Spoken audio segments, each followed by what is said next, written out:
Hello guys. So nagpasalamat jud ay ko sa Ginoo nga iyang giplaster gid ang tanan. Gikan sa ako ang paglarga, sa ako ang pagabot diri. Employer, la kung amo guys hatag din siya password sa kanang wifi para malingaw ko kabalungod siya nga widow ko. Kabalo siya gikan ko nagluksa ba. Tapos bata pa kayo nga amo guys, mga 31 siguro basta.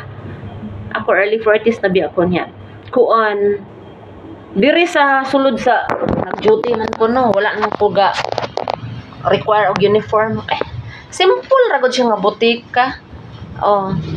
Pero niya na siya ati kung mainip ka diyan, mag-video ka. Oo. Sa ano ba? Si Lord bitaw usahay kay joker siya. Murag ako, charot. Kanang usahay pod weirdo sad siya. Mura pug ako. Liwat ko ni Lord Jesus Christ. Usahay nakakakilig sad si Lord, di ba? Nakatry kay nana. So karon na remember na akong bana no. Oh my God, first pa nga kalag-kalag pero di na ko siya maadto. Importante luwas iyang kalag, di ba?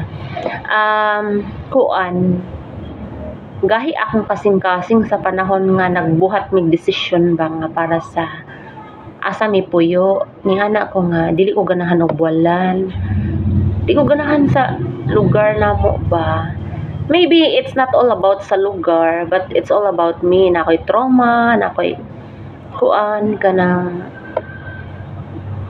na ako gustong likayan minana ba mga lubak-lubak mga kaagi. Then dito nagbuwag akong mamagpapa. Dito ko nakatry nga sa Sambuanga man ko dili man magkaon og saging nga badyo. Pagabot sa lanaw badyo pagid among ginakaon. Duha pagid mi ka pamilya sa isa ka balay.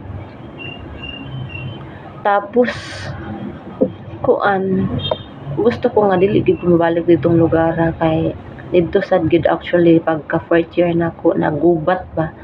Tanan mi naglukdo ay sa mga dugmon, nagsunod pa ang mga hayop, mga baka, ganding. So in short, gahi akong kasing-kasing sa time nga nag-decide mi asa mi puyo. Di ko mo puyo dito, pero akong bana atat na atat nga on the spot cash niya ang katong balay. Ako siya 226 square meters and then kanang na-realize na ko karon no, isa siya ka Ministry of Health kay at the same time natabangan na mo silang tatay, nanay. Tapos ano ba